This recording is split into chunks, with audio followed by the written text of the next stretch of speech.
நேர்களுக்கு அன்பு வணக்கம்.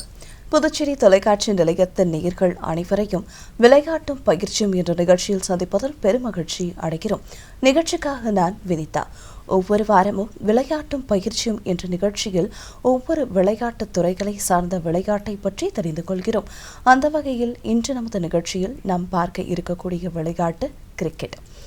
வெற்றி என்பது ஒரே நாளில் கிடைக்கும் அதிர்ஷ்டம் அல்ல. ஒவ்வொரு நாளும் நாம் சிந்தும் வியர்வை துளியின் பரிசு.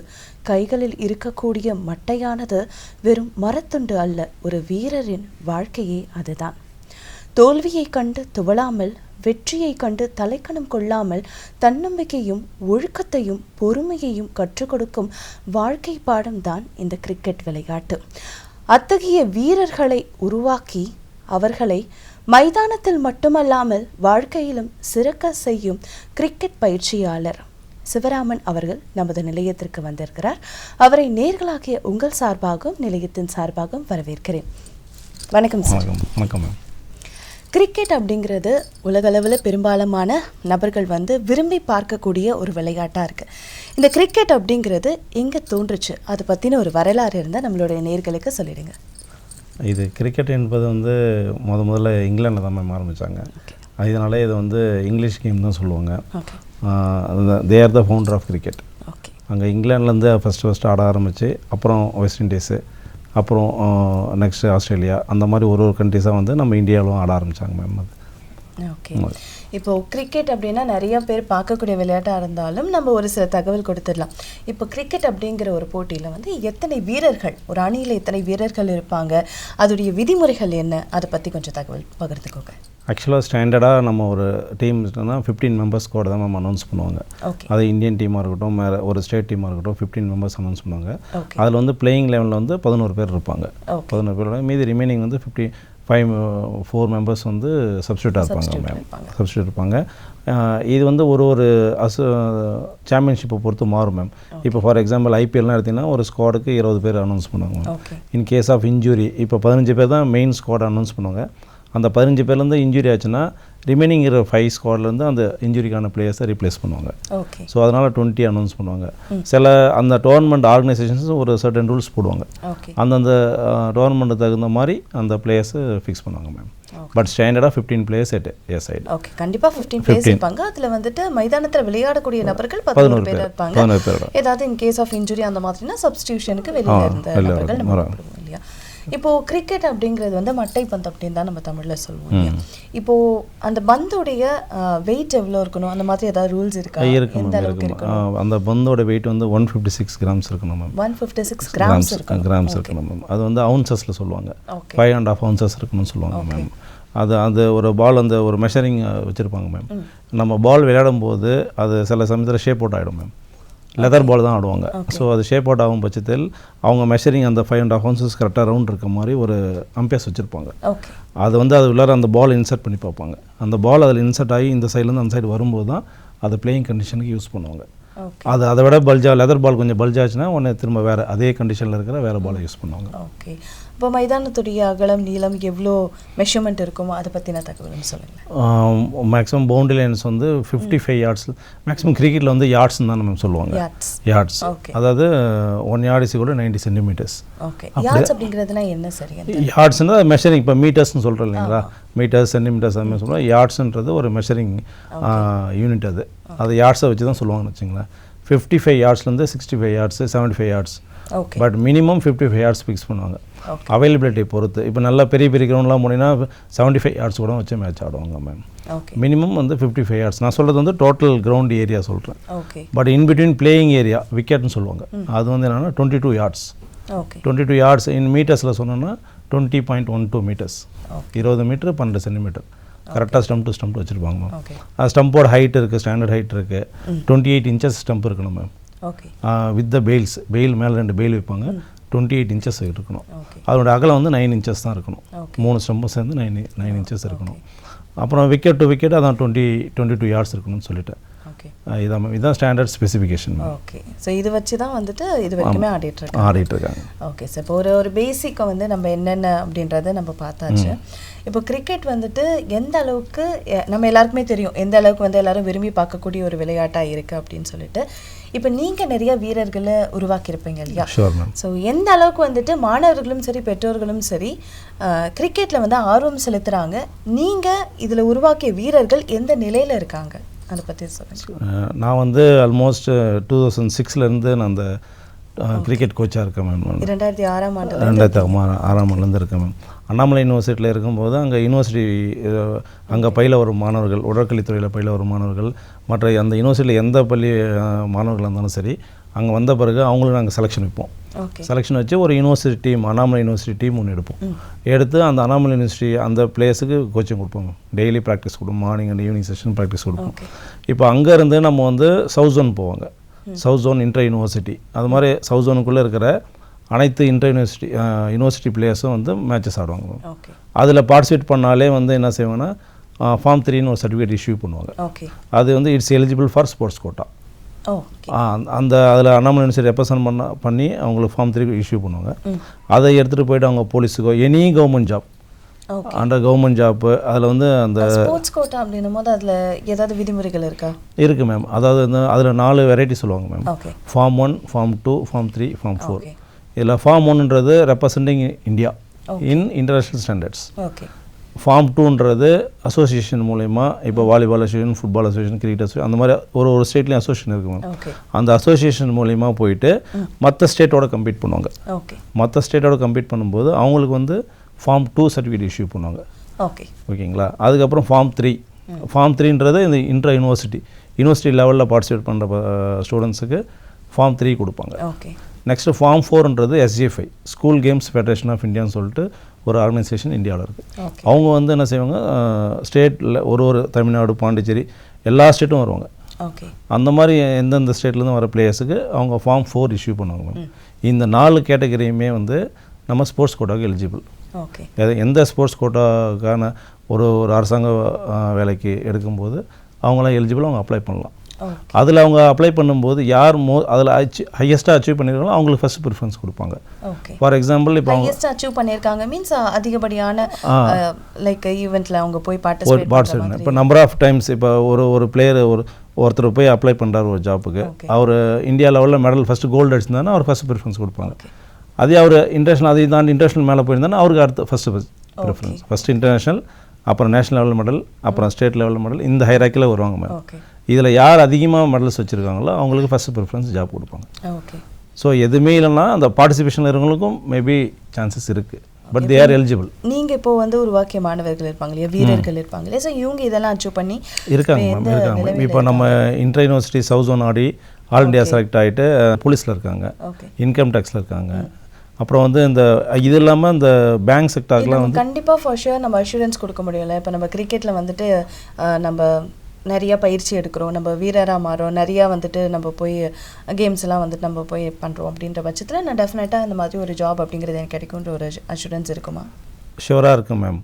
இதில் வந்து இல்லைன்னு சொல்கிறது இது, நீங்கள் எந்த அளவுக்கு அதில் டெடிக்கேட்டாக ஒர்க் பண்ணுறீங்களோ அந்த அளவுக்கு உங்களுக்கு கண்டிப்பாக அவுட்புட் இருக்கும் ma'am.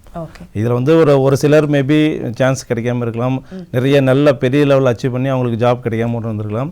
But they will be well settled in life. அவங்க வந்து கண்டிப்பாக நல்ல நிலைமையில் தான் இருப்பாங்க. பிகாஸ் அவங்க முயற்சி பண்ணாலும் அவங்க டிசிப்ளின்டாக இருப்பாங்க. பை சோஷியல் ஆக்டிவிட்டீஸில் அவங்க பெஸ்ட்டாக தான் மேம் இருப்பாங்க. விளையாட்டில் இருந்தாலே, கிரிக்கெட்னால எனி கேம்ஸ், ஸ்போர்ட்ஸ் அண்ட் கேம்ஸில் இருந்தாலுமே தே will be very disciplined and அவங்க வந்து ஒரு சக்ஸஸ்ஃபுல் பர்சனாக தான் இருப்பாங்க. ஓகே. கிரிக்கெட் அப்படின்னும் போது உடற்தகுதி அப்படிங்கிறது எந்த அளவுக்கு முக்கியமாக இருக்குது? இப்போ ஃபஸ்ட்டு மேம் நம்ம நீங்கள் சொல்கிறீங்களா ஃபஸ்ட்டு இங்கிலாண்டில் ஆரம்பிக்கும்போது அப்போ வந்து நல்லா ஃபிசிக்கலாக இருக்கணும்னு அவசியம் கிடையாது கிரிக்கெட் விளையாடுறது. பட் இப்போ கிரிக்கெட் வந்து வேறு லெவல், அடுத்த ஜென்ரேஷன் நெக்ஸ்ட்ன்ற மாதிரி அடுத்த லெவலுக்கு போயிடுச்சு. இப்போ without fitness we can't play cricket ma'am. Fitness வந்து 100க்கு 200% மஸ்ட்டு. ஓகே. ஸோ ஃபிட்னஸ்ன்றது அதில் எஜிலிட்டி இருக்குது, ஸ்பீடு இருக்குது, எண்டூரன்ஸ் இருக்குது, மஸ்குலர் ஸ்ட்ரென்த் இருக்குது, ஸ்ட்ரென்த் எண்டூரன்ஸ் இருக்குது. இந்த மாதிரி ஒவ்வொரு டிபார்ட்மெண்ட்டாக அவங்களுக்கு ஒர்க் பண்ணி அதில் ஒர்க் பண்ணி மேலே வரும்போது தான் மேம் அவங்க சக்ஸஸ் ஆக முடியும். இப்போது என்ன ஏஜ்லேருந்து இப்போ கிரிக்கெட் கற்றுக்க ஆரம்பிச்சுக்கிறாங்க? இப்போ நீங்கள் கிளாஸஸ்லாம் வச்சுருக்கீங்களா? இந்த ஃப்ரீ கிளாஸஸ் அந்த மாதிரி ஏதாவது கோச்சிங் கொடுத்துட்ருக்கீங்களா? இல்லை மேம், நான் வெளியூரில் ஒரு ஸ்போர்ட்ஸ் அகாடமி தான் வச்சுருக்கேன். அங்கே வந்து ஃபுல்லாக ஃப்ரீயாக தான் பசங்களுக்கு எடுத்துகிட்டு இருக்கோம். ஒரு 5-7 இயர்ஸ்லேருந்து வராங்க மேம் நம்மகிட்ட ப்ராக்டிஸுக்கு. இப்போ வந்து கேர்ள்ஸ் ரொம்ப இன்வால்மெண்ட்டாக இருக்காங்க கிரிக்கெட்டில். இப்போ defence shot and attacking shot அப்படின்னு சொல்கிறாங்களே, அதுக்குள்ளே இருக்கிற வித்தியாசம் அதை பற்றி சொல்லுங்கள் மேம். டிஃபென்ஸ் ஷாட், அட்டாக்கிங் ஷாட்ன்றது மேம், இதில் வந்து நம்ம இப்போ கிரிக்கெட்லேயே ஒரு 3 வெரைட்டி ஆஃப் கேம்ஸ் இருக்குது ma'am. T20, one day and மல்டிடேன்றது டெஸ்ட் மேட்ச்னு சொல்லுவாங்க வச்சுக்கோங்க. T20ன்றது 20 ஓவர்ஸ் பெர் சைடு ஆடுவாங்க. ஒன் டேன்னு சொல்கிறது 50 ஓவர்ஸ், ஒரு சைடுக்கு 50 ஓவர்ஸ், இன்னொரு சைடு 50 ஓவர்ஸ் ஆடுவாங்க. அடுத்து வந்து டெஸ்ட் மேட்ச்ன்றது 5 days ஆடுவாங்க மேம். கண்டினியூஸாக 5 days ஆடுவாங்க. அதில் வந்து இந்தியாவில் வந்து ரஞ்சி டிராஃபின்னு ஆர்கனைஸ் பண்ணுவாங்க. அது வந்து 4 days நடத்துவாங்க. ஸோ இது வந்து ஒரு 4 ஹவர்ஸில் முடிகிற கேமும் இருக்குது, 1 day ஆடுற கேம் இருக்குது, 5 days வரைக்கும் ஆடுற கேம் இருக்குது மேம். நீங்கள் சொல்கிற அந்த டிஃபென்ஸ் ஷாட்ஸு இது இல்லாமல் இப்போ T20 50 ஓவர்ஸ்லாம் நீங்கள் போனீங்கன்னா we have to score more runs. அப்போ வந்து நம்ம ஷார்ட்ஸுக்கு போய் தான் ஆகணும். பெரிய ஷார்ட்ஸுக்கு பவுண்டரிஸு 6s அடித்து தான் ஆகணும். ஸோ அது வந்து அந்த T20 ஃபார்மேட்லேயும் 50 ஓவர்ஸ் ஃபார்மேட்லேயும் ரொம்ப ரிப்பீட்டடாக ஷார்ட்ஸ் போவாங்க. டிஃபென்ஸ்ன்றது இட்ஸ் அன் ஆர்ட் மேம். அது வந்து நம்ம பெருசாக ஸ்கோர் பண்ணிடலாம், பவுண்டரி 6s அடிச்சிடலாம். பட் நீட்டாக டிஃபென்ஸ் அடிக்கிறதுன்றது கொஞ்சம் கஷ்டமான வேலை மேம். அதுதான் நிறைய பசங்களுக்கு கற்றுக் கொடுக்கணும். ஏன்னா they have to get temperament. அந்த மைண்டை வந்து ஃபுல் டெம்பரமெண்ட் பண்ணணும் மேம். பண்ணால் மட்டும்தான் அவங்களால வந்து ப்ரொலாங் இன்னிங்ஸ் ஆட முடியும்.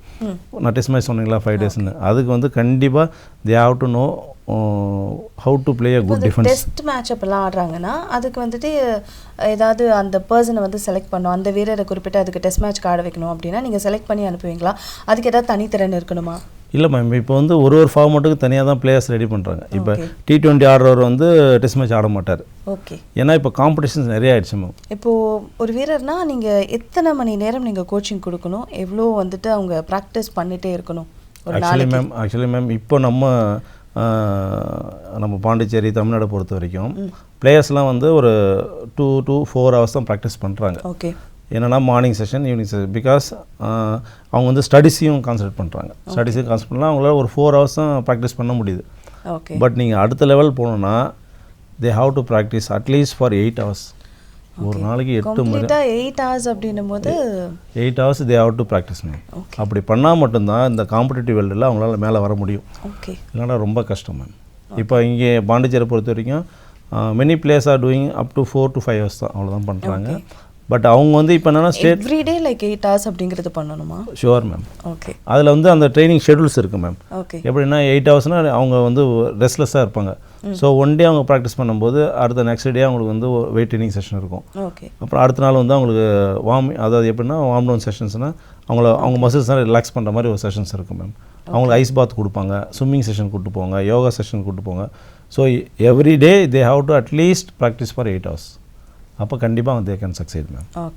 இப்போ கிரிக்கெட்டில் பவுலர் அப்படின்றாங்க இல்லையா? ஸோ பவுலருக்கு தேவையான ஒரு முக்கியமான திறன்கள்னால் என்னென்ன திறன்கள் தேவை மேம்? பவுலருக்கு நான் முன்னே சொன்னேன் மேம், அவங்களுக்கு வந்து agility very must ma'am. Agility and explosive power. Explosive பவர்னால் ஒரு ஷார்ட் டைமில் எவ்வளோ மேக்ஸிமம் நம்ம எஃபர்ட்டை கொடுக்க முடியுன்றது தான் ma'am. At the time of release they need most explosive power ma'am. So அந்த பவுலர்ஸ் வந்து அவங்களுக்கு ஸ்பீடு முக்கியம், ஸ்ட்ரென்த்து முக்கியம், எஜிலிட்டி முக்கியம், அண்ட் எக்ஸ்ப்ளோசிவ் பவர் முக்கியம். இது 4த்துலேயும் அவங்க கான்சன்ட்ரேட் பண்ணணும். அது இல்லாமல் அவங்க வந்து ரொம்ப ஒரு ball each and every ball they will give their maximum. அவங்கள ஃபுல் எஃபர்ட் போட்டு தான் போலிங் போடுவாங்க. ஸோ அவங்களுக்கு வந்து இன்ஜுரி பாண்ட் மேம் அதிகம், இன்ஜுரி அதிகமாகும். ஸோ அவங்கள இன்ஜுரிலேருந்து ரெக்கவர் பண்ணால் அதுக்கு தகுந்த மாதிரி சிஸ்டமேட்டிக்காக அவங்களுக்கு ட்ரைனிங் கொடுக்கணும் மேம். Very must. அவங்களுக்கு அந்த 4 இருந்தாங்கன்னா அவங்க சக்ஸஸ் பண்ணுவாங்க. ஸோ பொதுவாகவே கேம்ஸ் இந்த மாதிரி ஸ்போர்ட்ஸ் அப்படின்னு பார்த்தா அதில் வந்து ஒரு சில விதிமுறைகள் கண்டிப்பாக இருக்கும். அதெல்லாம் செய்யக்கூடியவை செய்யக்கூடாதவை அப்படிங்கிறது கண்டிப்பாக ரூல்ஸாக கொடுத்துருப்பாங்க. ஸோ கிரிக்கெட்டில் பொறுத்த வரைக்கும் எந்தெந்த விஷயங்கள் செய்யலாம், செய்யக்கூடாதவை, தவிர்க்க வேண்டிய விஷயங்கள் அந்த மாதிரி இருந்ததுன்னா அதை சொல்லுங்கள். கிரிக்கெட் வந்து it's a gentleman game ma'am. இதில் வந்து டிசிப்ளின் இஸ் வெரி மஸ்ட். மற்ற when compare to other games cricket தான் வந்து ஜென்டில்மேன் கேம் சொல்லுவாங்க. ஏன்னா இதில் வந்து அம்பையர்ஸ் டிசிஷனை நம்ம கம்பல்சரி ஒபே பண்ணி தான் நம்ம. So first thing we have to do is we have to respect the umpires. And the second thing is we have to respect the opponent. இதில் வந்து ஆப்போனண்ட்டை மதித்து விளையாடக்கூடிய ஒரே கேம் கிரிக்கெட் தான் மேம். ஏன்னா அவ்வளோ ரெஸ்பெக்ட் கொடுப்பாங்க ஆப்போனண்ட்டுக்கும். Then we have to obey all the rules and regulations of the cricket. Okay. இது வந்து வெரி மஸ்ட் மேம். அது வந்து ஒரு ப்ரியாம்பிள்னு ஒரு பேஜே வச்சுருப்பாங்க ரூல் புக்கில். அதில் ஃபஸ்ட்டு பாயிண்ட் சொல்கிறது அம்பையரை மதிக்கணும், செகண்ட் வந்து ஆப்போனண்ட்டை மதிக்கணுன்றது தான் ma'am. Okay. So give respect, அதுதான் இதோடைய கேமோட தாரக மந்திரமே ma'am. Okay. If in case வந்துட்டு அந்த விதிகளை மீறும் பொழுது இந்த ஆட்டத்தில் விளையாடக்கூடிய வீரர்களை வந்து அந்த இடத்துலேருந்து நீக்கிறது ஏதாவது இருக்கா? ஸோ அதுக்கு ஏதாவது சொல்லுவாங்களா? என்னென்ன பண்ணுவாங்க? அந்த நீக்கப்பட்ட வீரர் வந்து திரும்பவும் வந்து எப்போ அதில் ரீஜாயின் பண்ணுவாங்க, அந்த மாதிரியான இருக்குது மேம். இதில் வந்து என்னென்னா தே வில் பி கெட்டிங் சேலரி. அந்த ஒரு மேட்ச் ஆனாலும் அதுக்கு சர்டன் அமௌண்ட்டு அசோசியேஷன் வந்து ஃபண்டு கொடுப்பாங்க. ஓகே. அதில் என்ன செய்வாங்க, 25% ஆஃப் அவங்க என்ன எந்த அளவுக்கு அக்யூஸ் ஆகிறாங்களோ, எந்த அளவுக்கு அவங்க ரூலை மீறாங்களோ அது 25% சேலரி கட் பண்ணுவாங்க. ஓகே. இல்லை 50% சேலரி கட் பண்ணுவாங்க. ஓகே. அவருக்கு அதான் பனிஷ்மெண்ட். பட் இன்ஸ்டண்ட்டாக அவங்க கிரவுண்ட் விட்டு வெளில அனுப்புகிற பனிஷ்மெண்ட்லாம் கிரிக்கெட்டில் இல்லை, கிடையாது. ஸோ அது வந்து சேலரி வந்து டிடெக்ட் பண்ணுறது அந்த மாதிரி. அம்பையர் என்னன்னா அவர் ஒரு இன்ஸ்டண்ட்டாக மேக் பண்ணுறாருன்னா இமிடியட்லி அம்பையர் என்ன செய்வார், he will be having walkie talkie, அவர் அதை எடுத்து வெளியில் கன்வே பண்ணுவார். தேர்ட் அம்பையர் வெளில இருப்பாங்க. தேர்ட் அம்பையர் சொல்லுவார், ஆப்போனன்ட் டீம் கேப்டனை கூப்பிட்டு சொல்லிடுவார், இந்த மாதிரி அந்த பர்சன் வந்து ஒரு லா பிரேக் பண்ணியிருக்காரு அப்படின்னு சொல்லுவார். அப்புறம் இதில் சொல்கிறோம் இதெல்லாம் வந்து மேம் பியாண்ட் த ரூல். இந்த மாதிரி பண்ணும்போது அவங்களுக்கு பனிஷ்மெண்ட். ப்ளஸ் வந்து இப்போ ரொம்ப அக்ரெசிவாக பண்ணியிருந்தாருன்னா அவர் ஃபர்தராக அந்த டோர்னமெண்ட்டில் ஆட வைக்க மாட்டாங்க. இல்லை ஒரு 2 மேட்ச்சு ஃபைன் பண்ணுவாங்க, 2 மேட்ச் ஆடக்கூடாது, அதுக்கப்புறம் தான் அவர் ஆடணும்னு சொல்லுவாங்க. இந்த மாதிரி டிபெண்டிங் அப்பான் த டோர்னமெண்ட். அந்த ஒரு டோர்னமெண்ட்டுக்கும் ஒரு ஆர்கனைசிங் கமிட்டி இருப்பாங்க மேம். அவங்க என்ன டெசிஷன் எடுக்கிறாங்களோ அதான் பண்ணுவாங்க மேம்.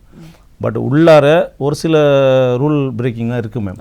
ஃபார் எக்ஸாம்பிள் இப்போ நம்ம ஃபீல்டிங் பண்ணுறீங்க, ஃபீல்டிங் பண்ணும்போது பால் வருது, கேப் எடுத்து பாலை பிடிச்சிட்டிங்கன்னு வச்சுங்களேன், அது வந்து இட்ஸ் ஏ ஃபால்ட். ஓகே. அப்போ என்ன செய்யணும்னா அம்பையர் வந்து என்ன பண்ண கூட்ட ஒரு வான் பண்ணிட்டு 5 பெனால்ட்டி ரன்ஸ் கொடுப்பாங்க. ஓகே. ரன்ஸாகவும் கொடுப்பாங்க. இப்போ இவர் தப்பு பண்ணிட்டாருன்னா ஆப்போனன்ட் டீமுக்கு 5 பெனால்ட்டி ரன்ஸ் கொடுப்பாங்க. ஓகே. அது மாதிரி இப்போ ஃபீல்டிங் சைடும் அந்த ப்ராப்ளம், பேட்டிங் சைடும் இருக்குது. இப்போ பேட்ஸ்மேன் வந்து அடிக்கிறாரு, பால் வந்து கேட்ச் போகுது, ஒரு ஃபீல்டில் கேட்ச் பிடிக்கும்போது என்ன சரி ரன் ஓடிட்டு லிவிட்னு வரும். ஓகே. ஏன் லிவிட்ன்ற வார்த்தையை பயன்படுத்துவாங்கன்னா சேம் ஃபீல்டர்ஸ் 2 பேர் கேட்ச் பிடிக்க வருவாங்க, ஃபீல்டர்ஸ் 2 பேர் வருவாங்க. அப்போ வந்து லிவிட் ஒருத்தர் கேட்குறாருன்னா இன்னொருத்தர் விட்டுருவார். ஓகே. அவர் லிவிட் கேட்குறவர் கேட்ச் பிடிப்பார். அப்போ என்ன செய்வாங்கன்னா பேட்ஸ்மேன் லிவிட் சொல்லுவார். ஓகே. ஸோ அப்போ மிஸ் அண்டர்ஸ்டுட் ஆகி என்ன பண்ணுவாங்க, கேட்ச் விட்டுருவாங்க. அட் த டைம் அம்பையர் என்ன செய்வார், immediately call and signal dead ball. Umpire dead ball announcement batsman கூட்டு வார்ன் பண்ணுறாரு. ஓகே. அப்போ டெட் பால்னா என்னது சார்? டெட் பால்னா அது பால் இஸ் டெட்னு அர்த்தம். எப்படின்னா எப்போ கிரிக்கெட்டில் வந்து பால் இன் பிளேன்னு ஒன்று இருக்குது, ஓகே, டெட்னு ஒன்று இருக்குது மேம். பிளேன்னு சொல்லும்போது தான் நம்ம ரன்ஸ் ஸ்கோர் பண்ண முடியும். ஓகே, புரியுதுங்களா? பிளேன் இருக்கும்போது தான் விக்கெட் பேட்ஸ்மேனை அவுட் அடிக்க முடியும். புரியுதுங்களா? அப்போ பால் எப்போ when it comes in to play means ஒரு பவுலர் பாலை எடுத்துகிட்டு ரன் அப் ஸ்டார்ட் பண்ணுறாருங்களா, அப்போ ball comes in to play. Okay, புரியுங்களா? பவுலிங் போடுறாரு, பால் கீப்பர்கிட்ட போயிடுது, கீப்பர் பாலை பிடிச்சி பாஸ் பண்ணுறாரு, okay, ball becomes automatically dead. Okay, keeper கைக்கு போனால் டெட் ஆகிடும். ஓகே, ஏன்னா அந்த சமயத்தில் பேட்ஸ்மேன் வந்து வெளியில் ஸ்டம்ப் ஏதோ விக்கெட் சரியில்லாமல் வருவார். அந்த சமயத்தில் உடனே ரன் அவுட் அடிச்சுட்டு அவுட்டு கேட்கக்கூடாது. ஓகே, கீப்பர் கைக்கு போயிடுச்சிங்களா, பால் டெட். அப்போ again when it comes in to play means திரும்ப பவுலர் வந்து பாலை ஸ்டார்ட் பண்ணுறார், அடுத்த பால் ஸ்டார்ட் பண்ண பாருங்க, அப்போ comes in to play. Okay, இதில் 2 விதமாக சொல்லுவாங்க ma'am. Ball becomes dead automatically. Automatically டெட்னா அதான் இப்போ பவுலர் bowling போடுறாரு, கீப்பர்கிட்ட போயிடும், okay, ball becomes automatically dead. புரியுதுங்களா? தானே it's understood it's a dead ball. Okay, புரியுதுங்களா?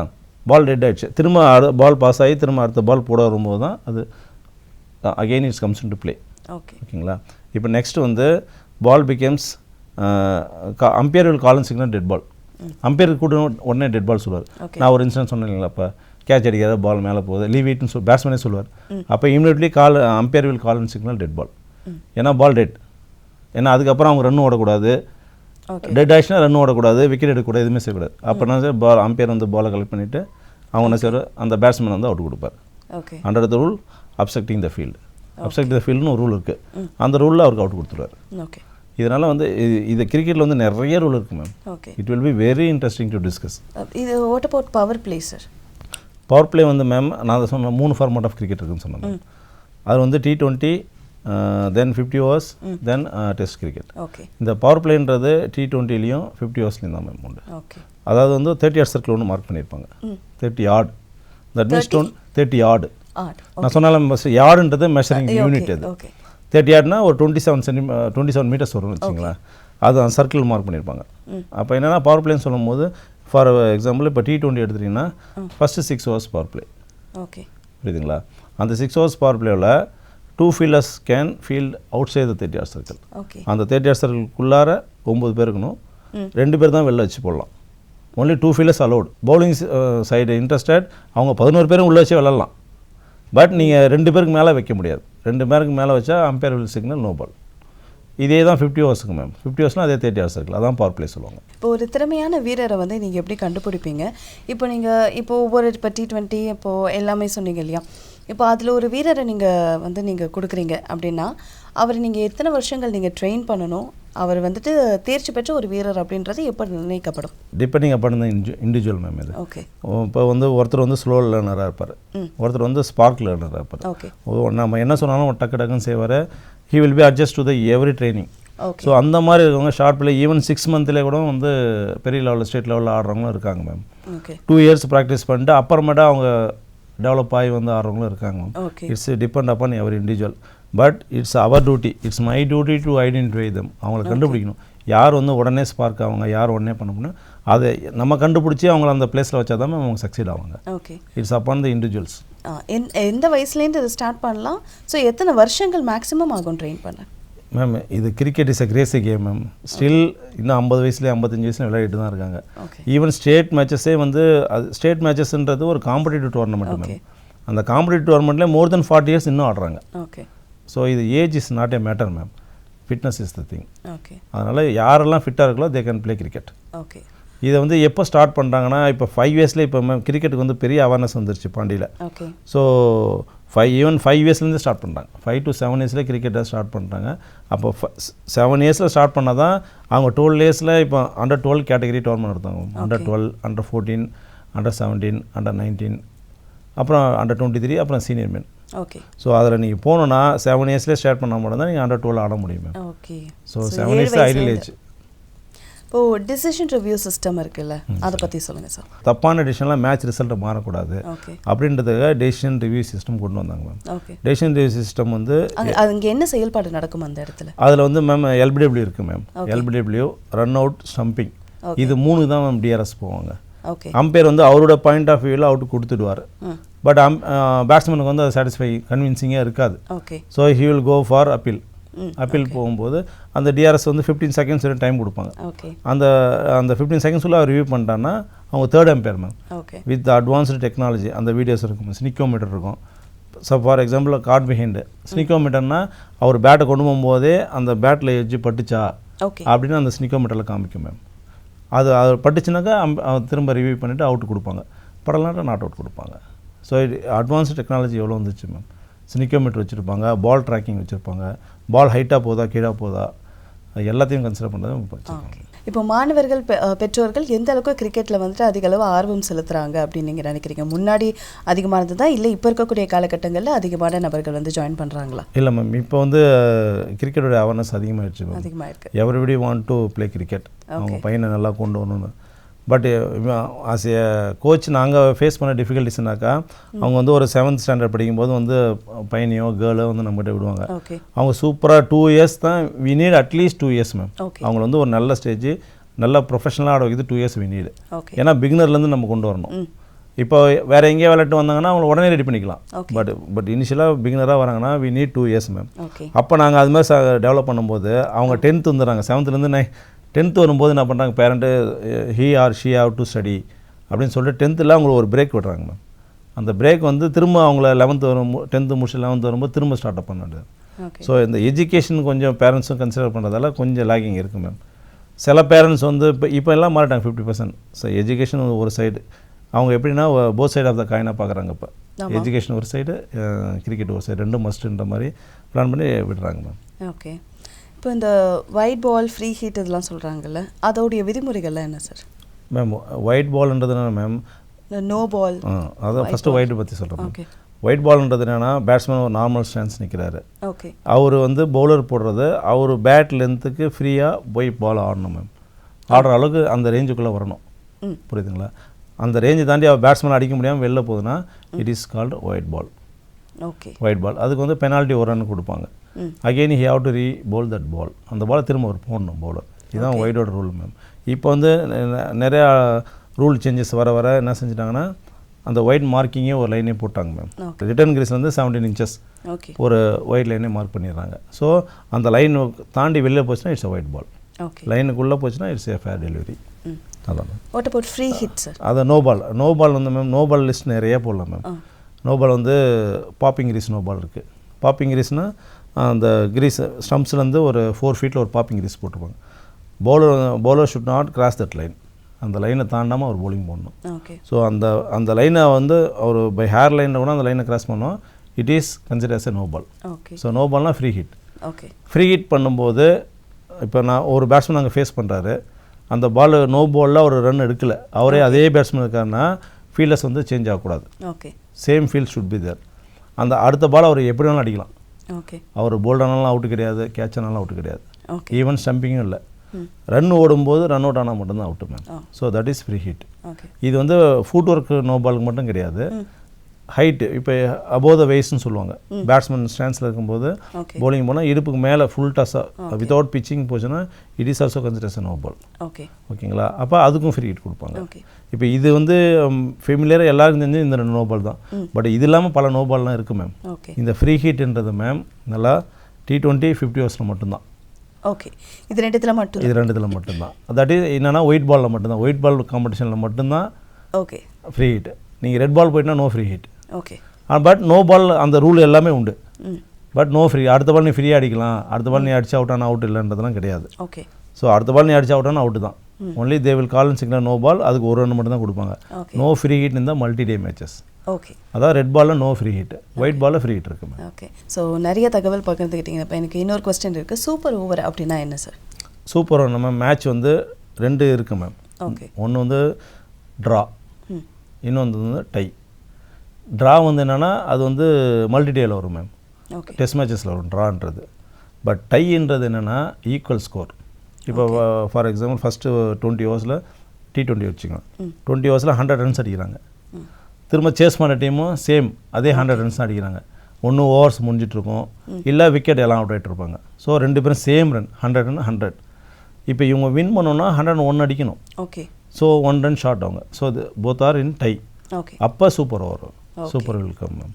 சூப்பர் ஓவர் வரும்போது சூப்பர் ஓவரில் 2 விக்கெட் தான் ma'am. Only 3 players can play. அவங்க வந்து ஒரே ஓவர் தான். அந்த ஓவரில் எவ்வளோ ரன்ஸ் அடிக்கணுமோ அதை திரும்ப சேஸ் பண்ணணும் மேம். ஓகே. இதுதான் சூப்பர் ஓவர். இதான் சூப்பர் ஓவர். 2 விக்கெட் வந்துச்சுன்னா முடிஞ்சிச்சு மேம். இப்போ ஃபஸ்ட்டு 2 பால் 2 விக்கெட் வந்து போச்சுன்னா முடிஞ்சிச்சு.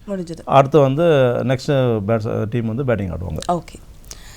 இப்போ வந்து நிறைய தகவல் கிரிக்கெட்டை பற்றி பகிர்ந்துக்கிட்டீங்க. மேக்ஸிமம் நேர்களுக்கு தெரிஞ்சாலும் இன்னும் இன்டெப்த்தாக நிறைய விஷயங்கள் பகிர்ந்துக்கிட்டீங்க.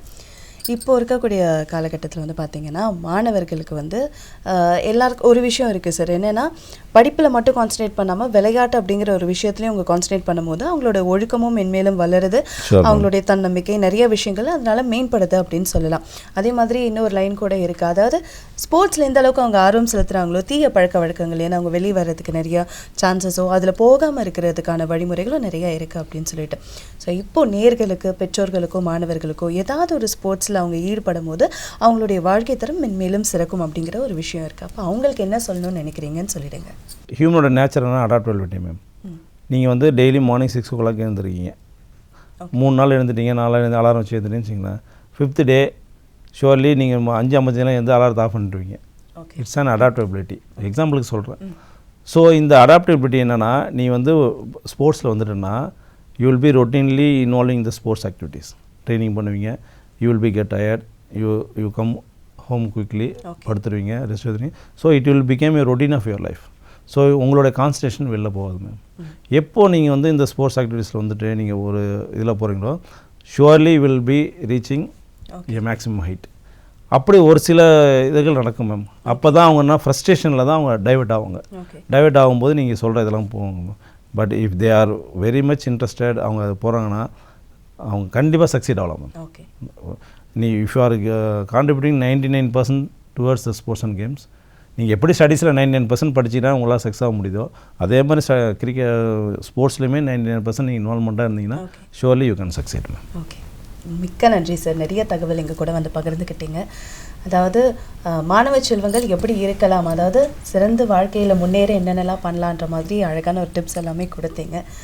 உங்களுடைய பணி மென்மேலும் சிறக்க வாழ்த்துக்கள். அதாவது மாணவர்களுக்கு வந்துட்டு மைதானத்தில் மட்டும் இல்லாமல் உங்களுடைய வாழ்க்கையிலும் மென்மேலும் சிறக்க நிறைய சிறப்பான வீரர்களை உருவாக்கி அவங்களோட வாழ்க்கை தரத்தையுமே உயர்த்தியிருக்கீங்க. உங்களுடைய பணி மென்மேலும் சிறக்க வாழ்த்துக்கள். நிறைய விஷயங்கள் இங்கே கூட பகிர்ந்துக்கிட்டதுக்கு நன்றி சார். தேங்க்யூ. அதே மாதிரி வெற்றி துளிகள், அதாவது வேர்வை துளிகள் எல்லாத்தையும் வந்து தவிர்த்துட்டு வெற்றி துளிகளாக மாற்றி உங்களுக்குள்ளே இருக்க திறமையை வெளியில் கொண்டு வந்து ஸ்போர்ட்ஸ் அப்படிங்கிற ஒரு விஷயத்தில் ஈடுபடுத்தி வாழ்க்கையில் மென்மேலும் வளர வாழ்த்துக்கள். மீண்டும் இந்த மாதிரி ஸ்போர்ட்ஸ் சார்ந்த நிறைய விஷயங்கள் நம்ம வரக்கூடிய நிகழ்ச்சியில் பார்க்க போகிறோம். மீண்டும் இதே போல நிகழ்ச்சியில் உங்களை சந்திக்கிறோம். அதுவரை உங்களிடமிருந்து விடைபெறும் நான் வினிதா. நன்றி, வணக்கம்.